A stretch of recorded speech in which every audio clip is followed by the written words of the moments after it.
Te agradeço pela minha família e por tua presença no meu lar. Te agradeço pelo pão de cada dia que o Senhor nunca deixou faltar. Te agradeço pela nossa harmonia. Só em Ti, Senhor, podemos confiar. Já te agradeço pelas Tuas maravilhas e os milagres que ainda há de operar. A minha família é bênção do Senhor. Bom dia a todos. Sejam bem-vindos, você, meu irmão, minha irmã, a mais uma aula da nossa classe de casais, Terceira Igreja Presbiteriana de Uberlândia. Seja muito bem-vindo. Que a graça redentora de Cristo Jesus, nosso Senhor, esteja sobre você, sobre sua família, sobre todos aqueles que te rodeiam.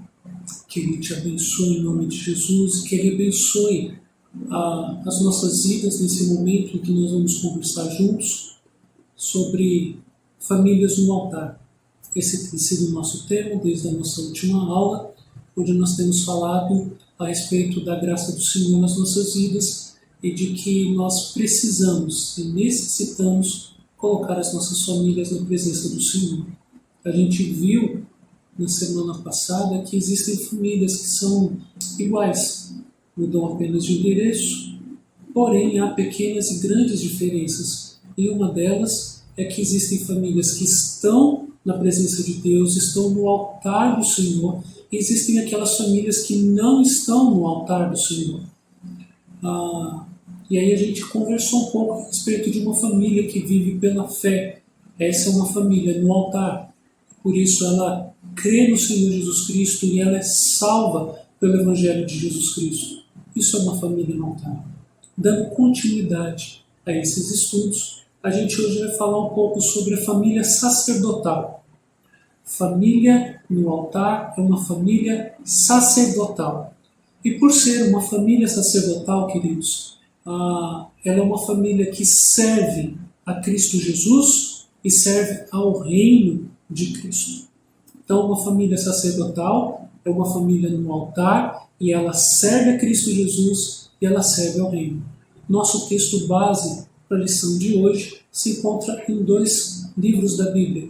O primeiro deles está lá em 1 Pedro, capítulo 2, nós vamos ler o verso 9 e o verso 10, e também o livro de Josué, capítulo 24, verso 15. 1 Pedro 2, 9 e 10 e Josué, capítulo 24, verso 15. Acompanhei comigo a leitura que eu vou fazer desse texto.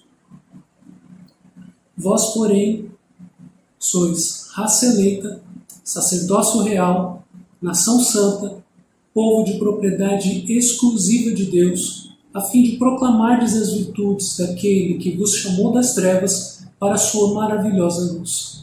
Vós, sim, que antes não erais povo, mas agora sois povo de Deus, que não tinhais alcançado misericórdia, mas agora alcançastes misericórdia. Josué 24, 15. Porém, se vos parece mal servir ao Senhor, escolhei hoje a quem servais. Se aos deuses a quem serviram nossos pais, que estavam da além de Eufrates, ou aos deuses dos amorreus, em cuja terra habitais. Eu e a minha casa serviremos ao Senhor. Eu e a minha casa serviremos ao Senhor. Vamos orar? Bendito é o teu nome, Senhor, que tudo tem derramado graça em nossas vidas. Eu te louvo, Deus, por esse momento de aula. Que a tua graça esteja sobre mim e sobre aqueles que vão ouvi-la, Senhor. E que a tua palavra fale ao nosso coração. Nos ensina a tua verdade. fortalece as nossas famílias por meio do ensino bíblico, ó Deus. Que a Tua graça esteja conosco. Mais uma vez eu te peço que assim o seja para todos sempre. Em nome de Jesus. Amém e amém. Amém. Queridos, família no altar é uma família sacerdotal que serve a Cristo e serve o seu reino. Esse é o título da nossa lição de hoje. E nós temos um objetivo com essa lição. O objetivo da nossa lição é compreender que famílias que vivem pela fé são famílias sacerdotais e vivem para servir a Cristo e o seu reino. E isso inclui família, igreja e ao próximo. Quando a gente fala de servir ao reino, nós estamos falando da família, estamos falando da igreja, estamos falando do nosso semelhante. Mas o que significa ser uma família sacerdotal? O que é que uma família sacerdotal faz? Uma família sacerdotal, queridos, é uma família que vive em santidade. É uma família que vive para interceder, vive para servir e vive para adorar. Quando estamos falando de uma família sacerdotal, então, nós estamos falando de uma família que vive em santidade, que vive para interceder, que vive para servir e que vive para adorar ao Senhor. Inclusive, esses são os 4 pontos da nossa lição de hoje. Família no altar, família sacerdotal, que serve a Cristo e serve ao reino de Deus. Mas eu pergunto, quem eram os sacerdotes? E por que a minha família deve ser como eles? Rapidamente, queridos, no livro de Levítico, nós vamos encontrar Deus separando um homem chamado Arão, irmão de Moisés, e os seus filhos, para que eles se tornem sacerdotes de Deus e do povo de Deus, Israel. Quando a gente fala de sacerdote, e a gente olhando para Levítico, a gente vai ter um conjunto de leis e de normas que ali existem e que vão explicar esse serviço, esse chamado, esse momento em que Deus separa Arão e os seus filhos, essa família, para que eles possam servir a Deus. E nesse mesmo livro, que inclusive tem o nome de Levítico exatamente por causa disso, nesse mesmo livro, a gente vai ver Deus separando a tribo de Levi. Das 12 tribos de Israel, Deus separa a tribo de Levi para servi-lo em todo o tempo. Essa família, a família de Levi, os sacerdotes, os levitas, eles iriam então trabalhar para Deus, para o reino, e eles teriam algumas funções específicas. E por viver essas funções específicas, em especial e a primordial delas, é que eles seriam intercessores. Eles se colocariam na brecha entre o povo e Deus. Eles serviriam para interceder diante de Deus pelo povo, mas eles também serviriam para apresentar Deus ao povo. Ou seja, eles seriam os mediadores entre Deus e o povo. E eles seriam separados por Deus para isso. E no meio desse processo eles deveriam então viver em santidade. E ao viver em santidade, eles separados por Deus, e aqui santidade é separação mesmo, separados por Deus, vivendo em santidade, separados do quê? Separados do pecado, separados da forma como as outras famílias viveriam. Eles seriam uma família diferente de todas as outras e eles viveriam esse processo de santidade, eles viveriam para o reino de Deus, para a glória de Deus, para viver a palavra e a lei de Deus. Eles eram os responsáveis por cumprir a palavra de Deus. E sendo então essa família, uma família sacerdotal, os sacerdotes em si, Arão, os seus filhos e os descendentes deles, posteriores a eles, essa família viveria para a glória de Deus, para interceder, mas também para cuidar do povo. Eles deveriam cuidar de leis civis, por exemplo, quando em casos de assassinato, e esse assassinato foi um assassinato sem querer, a pessoa deveria fugir para a cidade onde os sacerdotes viviam, eles buscariam refúgio nos sacerdotes, e os sacerdotes determinariam a acusação e a absolvição. Eles determinariam se aquela pessoa era realmente acusada de morte ou ela deveria ser absolvida. Eles também cuidavam de questões de saúde pública. Quando uma pessoa era amaldiçoada com lepra, era o sacerdote quem definiria se ele era realmente leproso ou não, se ele era amaldiçoado ou não. Ele daria todo o tratamento que deveria ser seguido por aquela pessoa, de maneira que essa pessoa, então, curada depois de um tempo, pudesse voltar ao sacerdote e, apresentando-se ao sacerdote, ele examinaria essa pessoa e declararia ela limpa, pura ou imunda, impura. Então, o sacerdote também tinha todo esse cuidado de saúde pública. Ele servia o seu povo. Esse era o sacerdote. Quando nós falamos de que uma família no altar é uma família sacerdotal, nós estamos falando de todas essas características sacerdotais. E por que eu trago isso para o âmbito da minha família e da sua família, dizendo que se a nossa família vive no altar, ela é uma família sacerdotal? É porque é exatamente isso que acontece com uma família que vive pela fé. Uma família que é salva, ela não é salva só para ela poder ter privilégios, para ela poder ser diferente, para ela ser melhor do que outras famílias. Sim, ela será uma família diferenciada, mas não melhor. Pelo contrário, ela vai reconhecer as suas limitações, ela vai reconhecer a sua total dependência em Deus e de Deus, e então ela vai viver para Deus e para o serviço de Deus, do seu reino. Ela vai viver para Cristo e para servir o reino de Cristo. Essa família sacerdotal, queridos, a gente entende ela a partir do conceito da reforma protestante. Quando a gente entende que todo cristão, ele é um sacerdote diante de Deus. Por isso toda família que crê em Cristo Jesus também é uma família que vai ser sacerdotal. Timothy George, um teólogo cristão, representando ou falando a respeito de algumas coisas que Lutero, que foi o maior dos defensores dessa questão do sacerdócio universal, do sacerdócio de todos os crentes, ele nos diz assim: sacerdócio de todos os crentes. A essência da doutrina de Lutero pode ser expressa numa única frase: todo cristão é sacerdote de alguém.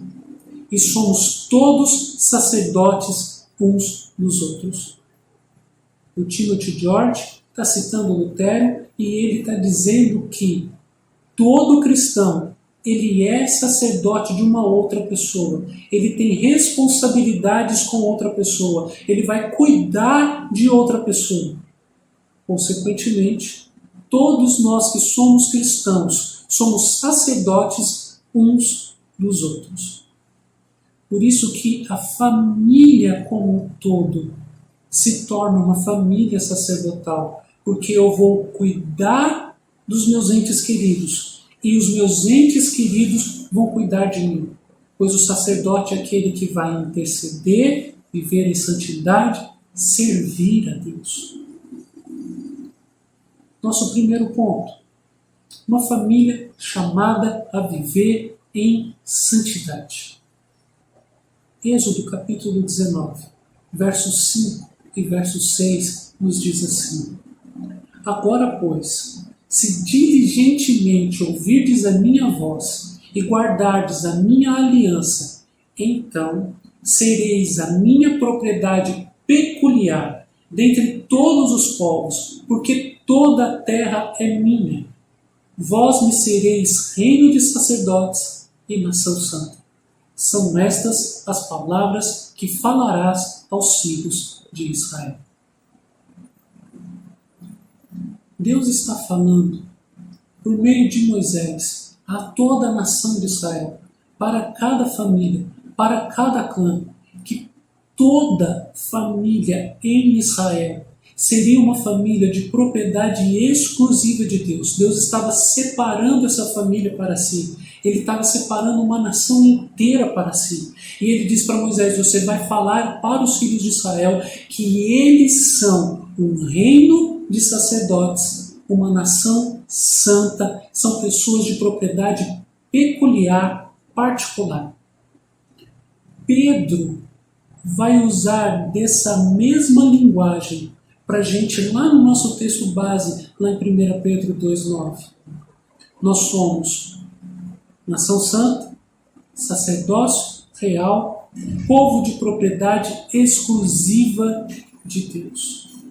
Deus está separando cada família de Israel e cada família do novo Israel, daqueles que vivem pela fé em Cristo Jesus e por isso são salvos, para serem o seu reino santo, sua nação de sacerdotes, pessoas que vão viver em santidade, pessoas separadas para Deus.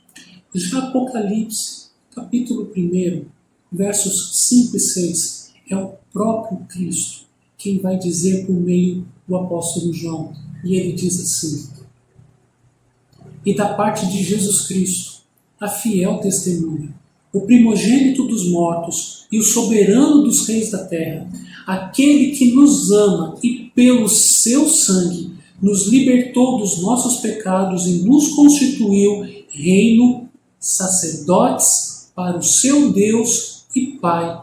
A ele a glória e o domínio pelos séculos dos séculos. Amém. Jesus Cristo, lá em Hebreus, isso é muito claro, e aqui também no livro do Apocalipse, vai constituir Jesus Cristo como sacerdote maior de todas as coisas. Ele é o sumo e principal sacerdote que se ofereceu a si mesmo e, derramando o seu próprio sangue, pôde fazer expiação pelos meus e pelos seus pecados. Razão pela qual o véu se rasga e agora nós temos livre acesso e direito a estarmos na presença de Deus. Nós temos direito ao trono da graça de Deus. E aí, Apocalipse está dizendo, Jesus está dizendo, que Ele, ao nos libertar e nos constituir, Ele nos constitui um reino diante de Deus Pai. Ele nos dá esse livre acesso e Ele nos faz sacerdotes para Deus Pai e para Ele mesmo, de maneira que nós possamos glorificá-lo e dar domínio a Ele pelos séculos dos séculos, para todos sempre. Amém. Uma família que vive em santidade porque Cristo nos santificou por meio do seu próprio sangue. E é por isso que lá em Levítico a gente vai encontrar assim no verso 20, capítulo 20, do verso 7 de Levítico, nos diz assim: portanto, santificai-vos e sede santos, pois eu sou o Senhor vosso Deus. Em 1 Pedro 1,16 a gente encontra assim: porque está escrito, sede santos, porque eu sou santo. Uma família sacerdotal, queridos, é uma família que vive em santidade. É uma família que vive para Cristo. É uma família que vive separada das coisas e dos desejos do mundo.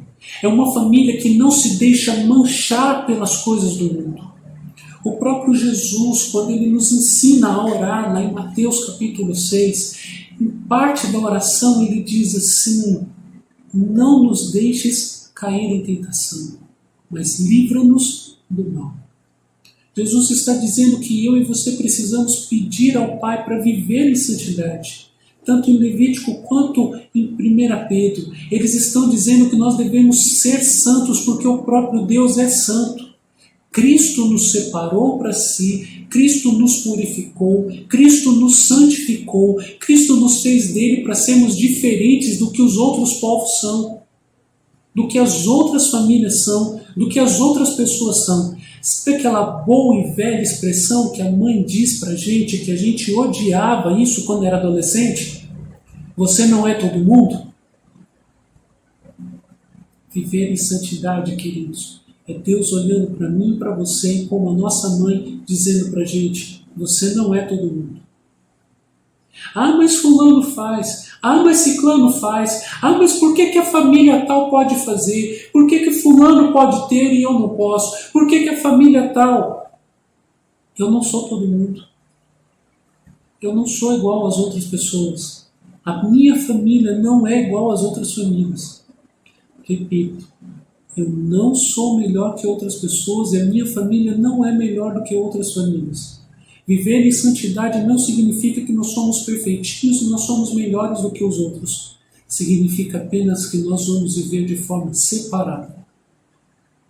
Deus não colocou o nome dele sobre mim para que eu possa ser igual aos outros. E para você ter uma noção de como isso se aplica exclusivamente para a família, olha o que nos diz Hebreus, capítulo 13, verso 4. Digno de honra entre todos seja o matrimônio, bem como leitos sem mácula, porque Deus julgará os ímpios e adúlteros. Uma família que vive em santidade, uma família que vive segundo a lei de Deus. Uma família que vive em santidade, uma família que vive de acordo com os mandamentos de Deus. Uma família que vive em santidade, uma família que preza por ter prazer na lei do Senhor e na sua lei, medita de dia e de noite e pratica essa lei. Se separa dos outros povos, se separa do que é comum aos outros, não tem os mesmos desejos, não tem os mesmos princípios, não tem os mesmos valores que qualquer família tem. Porque os seus valores são os valores do reino, são os valores de Cristo, os seus princípios são os princípios bíblicos. Por quê? Porque senão ela será julgada como os impuros e os adúlteros. E aí, queridos, significa que nós não vivemos pela fé e não somos salvos. Uma família que vive pela fé e que é salva, ela é sacerdotal. Ela vive em santidade, mas ela também vive para interceder uns pelos outros. Uma família que intercede uns pelos outros. 1 Samuel, capítulo 12, verso 23, nos diz assim: quanto a mim, longe de mim, que eu peque contra o Senhor, deixando de orar por vós, antes vos ensinarei o caminho bom e direito. Samuel, queridos, ele era sacerdote. Ele foi consagrado ao sacerdócio ainda pequeno. E sendo ele sacerdote, consagrado a Deus, vivendo no templo, depois de longa data, o povo peca contra Deus, pedindo para si um rei, tirando o governo de Deus de sobre si, rejeitando o domínio de Deus. E Deus atende, dá a eles um rei, mas diz que eles iriam pagar um preço alto por causa disso. O povo então percebe que precisa se quebrantar diante de Deus e pede: Samuel, não nos abandone. Então Samuel proclama essas palavras: longe de mim que eu peque contra o Senhor, deixando de orar por vós. Eu vou ensinar para vocês o caminho bom e direito. Quando a gente fala de intercessão, queridos, aqui a gente tem dois caminhos. A gente tem o caminho em que o sacerdote é aquele que intercede como mediador, porque ele leva as causas do povo diante de Deus. Mas tem também o caminho inverso. Ele leva as causas de Deus para o povo. Quando a gente fala que uma família sacerdotal, uma família que intercede uns pelos outros, eu estou falando de uma família que vive em culto constante diante de Deus. Porque ela ora sem cessar e ela medita na palavra de Deus de dia e de noite. Uma família sacerdotal é uma família que não vive para acusar os seus entes queridos. Uma família sacerdotal não é uma família onde o marido e a esposa vivem brigando e caçando defeito um do outro para poder se defender, acusando o outro como Adão e Eva fizeram lá no Éden. A mulher que o Senhor me deu fez isso. A serpente fez isso comigo, eu dei ouvidos a ela. Não. Uma família sacerdotal, queridos, é uma família que entende que ela precisa cuidar da sua própria santidade. Eu cuido da minha santidade para poder cuidar da santidade da minha esposa. A minha esposa cuida da santidade dela para poder então cuidar da minha santidade. E aí a gente ora uns pelos outros, assim como Jesus ensinou. Não nos deixes cair em tentação, livra-nos do mal.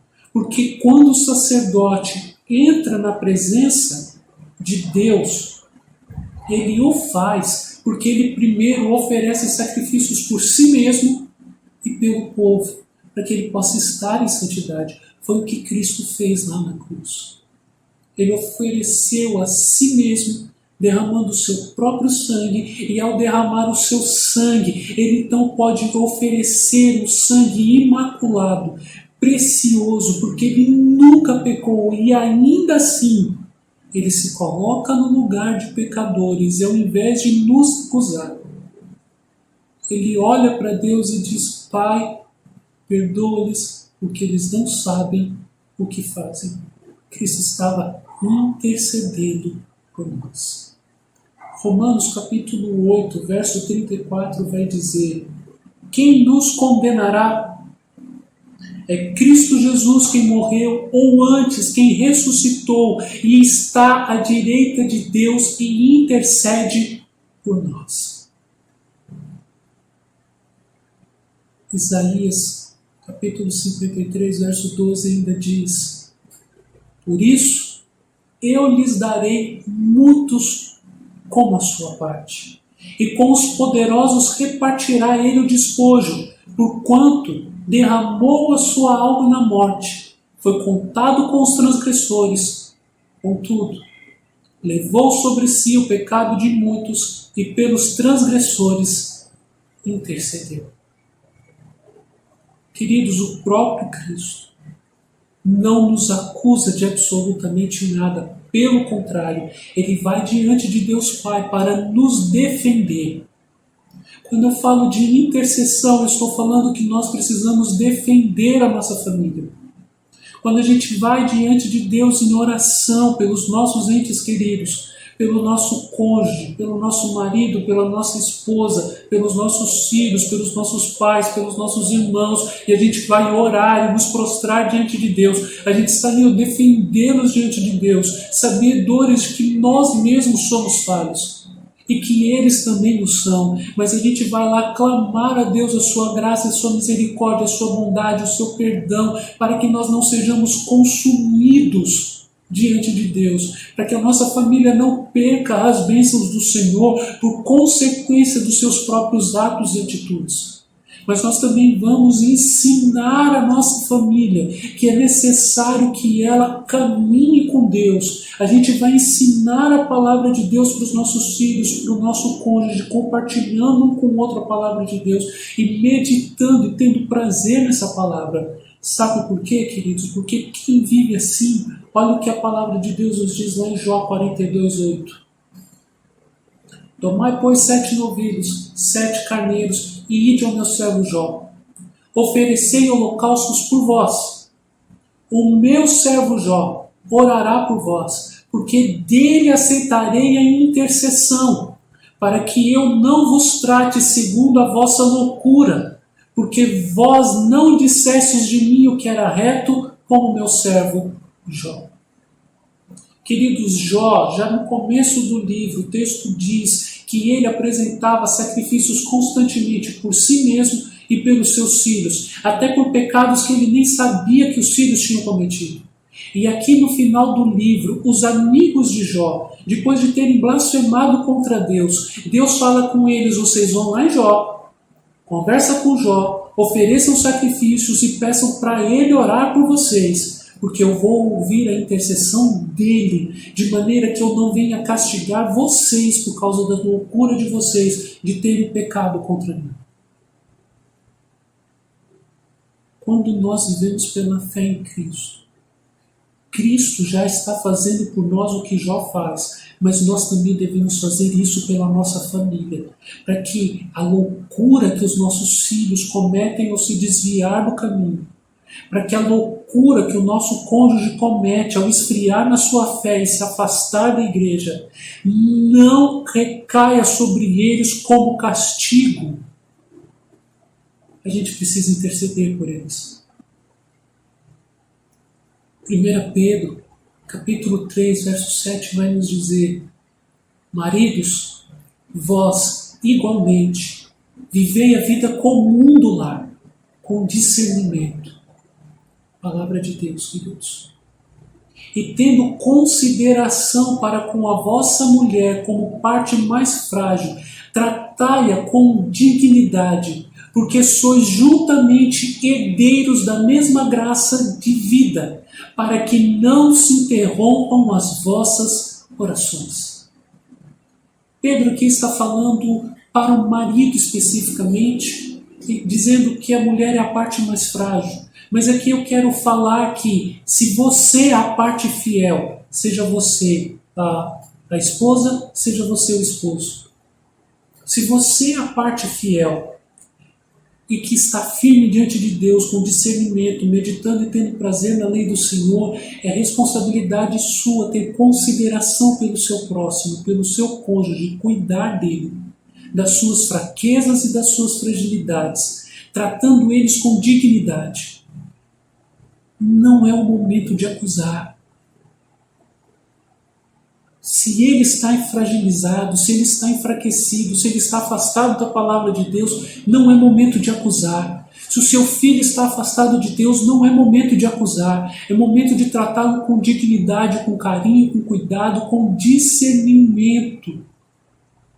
Mostrar a ele todo o amor de Deus por meio da palavra de Deus e continuar orando por essa pessoa. E por que é tão necessário orar por eles? Efésios 6, 17 a 19 diz: tomai também o capacete da salvação e a espada do Espírito, que é a palavra de Deus, com toda oração e súplica, orando em todo tempo no Espírito, e para isto, vigiando com toda perseverança e súplica por todos os santos e também por mim, para que me seja dada no abrir da minha boca a palavra para com intrepidez fazer conhecido o mistério do Evangelho.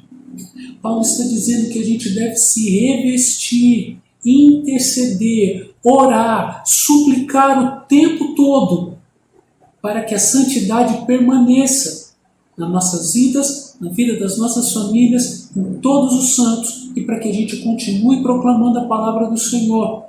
Já Judas, na sua carta, versos 20 a 23, vai nos dizer: vós, porém, amados, edificando-vos na vossa fé santíssima, orando no Espírito Santo, guardai-vos no amor de Deus, esperando a misericórdia de nosso Senhor Jesus Cristo para a vida eterna.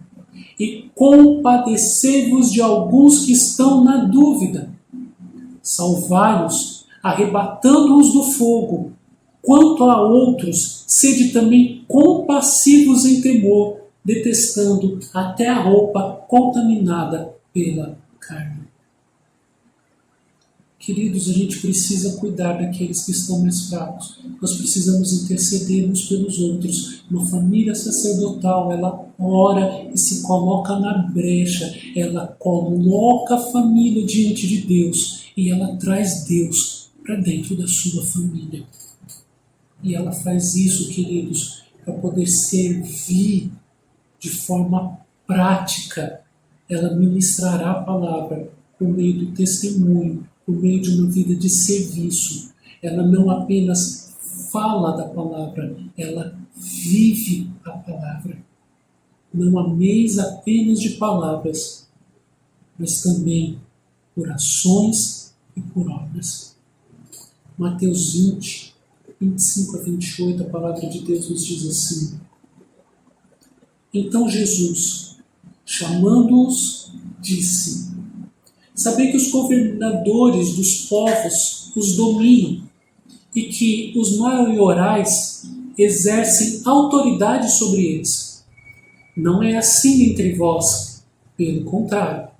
Quem quiser tornar-se grande entre vós, será esse o que vos sirva.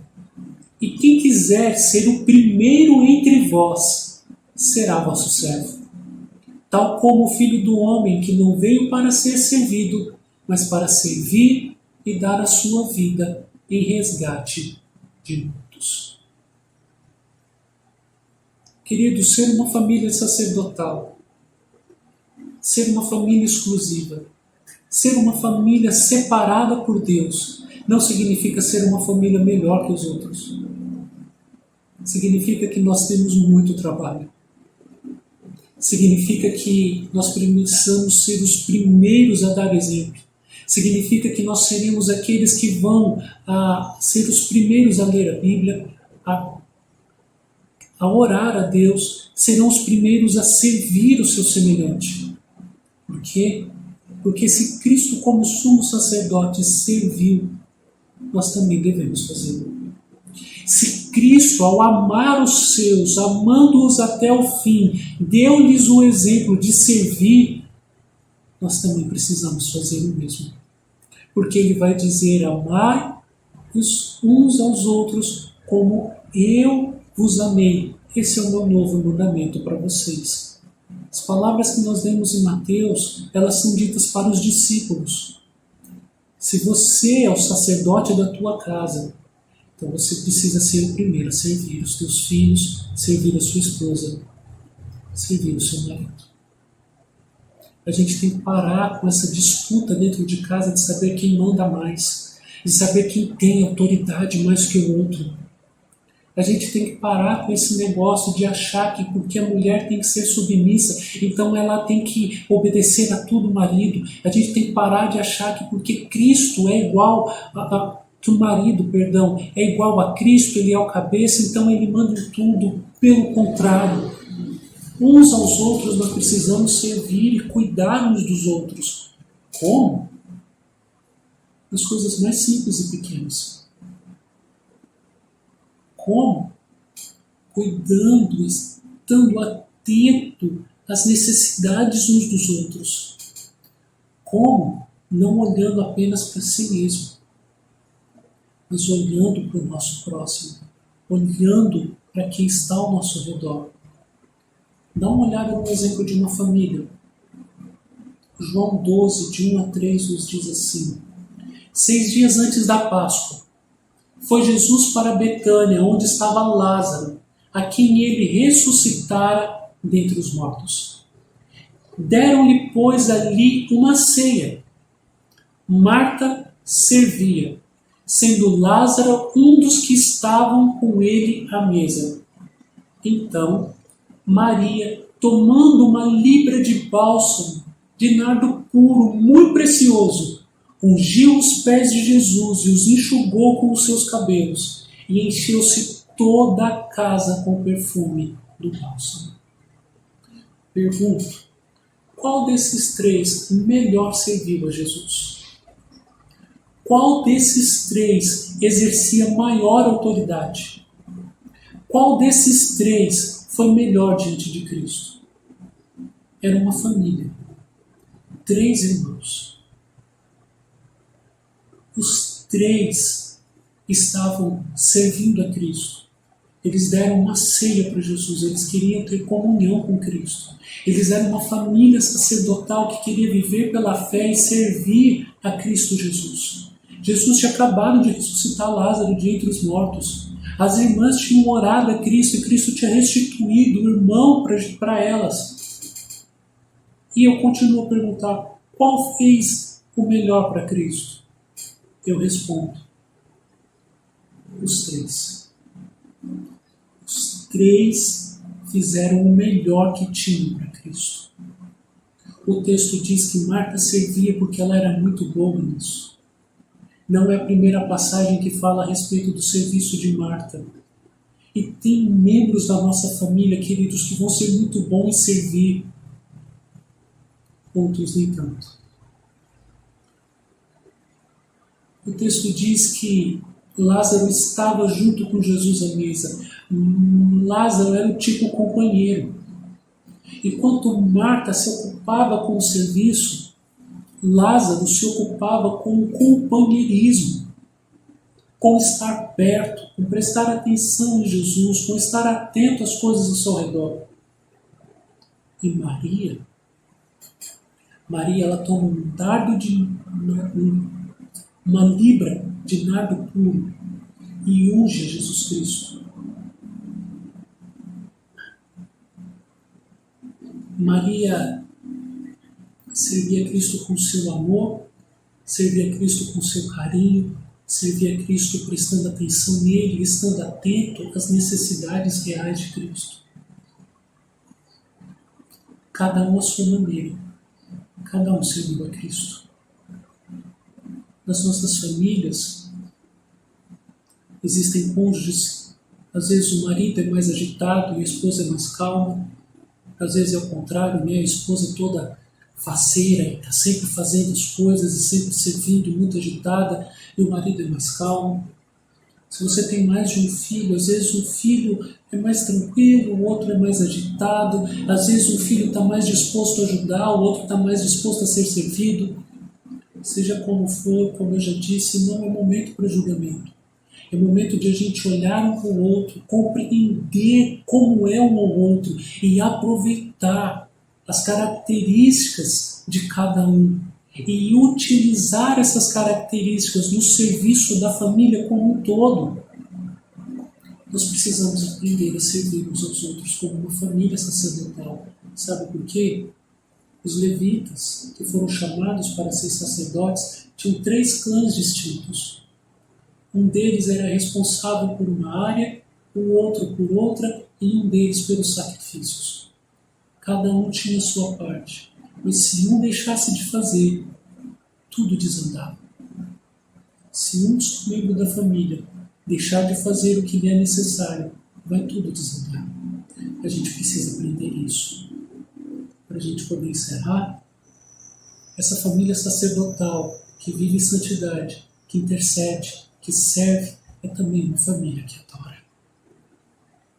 Porque esse era um dos principais ofícios do sacerdote: conduzir o povo na adoração a Deus, fazer com que o povo fosse aceito diante de Deus. Sabe por quê? Como a gente já leu lá em Apocalipse 1, Deus nos fez uma nação de sacerdotes, uma nação própria, que vai glorificar a Cristo em todo o tempo, mas aí lá em Apocalipse 5, versos 9 a 10, diz assim: entoava um novo cântico dizendo: digno és de tomar o livro e de abrir os selos, porque foste morto e com teu sangue compraste para Deus os que procedem de toda tribo, língua, povo e nação, e para o nosso Deus os constituíste reino e sacerdote, e reinarão sobre a terra. Entoavam novo cântico, dizendo: digno és de tomar o livro e de abrir os selos. A nação de sacerdotes, a família de sacerdotes, vai ter como seu fim principal, seu objetivo maior, o seu alvo único, a adoração a Deus. Por isso ela é sacerdotal. Por isso ela vive para adorar a Deus. Por isso ela vive para servir, interceder e ir em santidade. Porque dessa forma ela adora a Deus. O Timothy George, aquele teólogo que eu falei lá no começo, ainda citando Lutero, ele diz assim: uma comunidade de intercessores, um sacerdócio de amigos que se ajudam, uma família em que as cargas são compartilhadas e suportadas mutuamente. Essa é a Communio Sanctorum, uma comunidade de santos.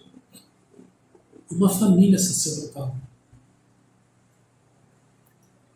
Uma comunidade de intercessores, sacerdotes de amigos que se ajudam. Esposo, esposa, vocês precisam ser amigos uns dos outros. Um do outro. Sabe qual é a melhor amiga que você pode ter? A sua esposa. Sabe qual é o melhor amigo que você pode ter? O seu esposo. Sabe quais são os melhores amigos que os seus filhos podem ter? Vocês, os pais deles. E uma família em que as cargas são compartilhadas e suportadas, porque elas servem mutuamente um ao outro e cuidam um do outro. Essa é uma família sacerdotal que vive para adorar ao Senhor. E que o Senhor te abençoe, porque essa família sacerdotal é também uma família que vive em amor. E esse é o tema da nossa próxima lição, se assim Deus nos permitir. Que o Senhor te abençoe. Vamos orar? Pai de amor e Deus querido, muito obrigado pela palavra do Senhor. Constitui-nos família sacerdotal, Deus, que vai servir ao teu reino, que vai servir ao Senhor, que vai servir aqueles que estão ao nosso redor. Por que, Senhor? Porque esse é o nosso fim principal. Nós vivemos para te glorificar, nós somos criados para isso. Então, que eu e a minha casa possamos te servir. Que cada família que acompanhar essa aula, Senhor, possa fazer a mesma escolha que Josué fez. Ao invés de servir a outros deuses, que ela possa se separar e dizer: eu e a minha casa serviremos ao Senhor. Que seja assim para a tua glória. Em nome de Cristo Jesus. Amém e amém. Que Deus te abençoe. Não deixe de curtir o nosso vídeo, dá um joinha aí, compartilha ele com os teus amigos. Que Deus derrame graça sobre você. Que Ele te acompanhe em tudo. Minha família é bênção do Senhor.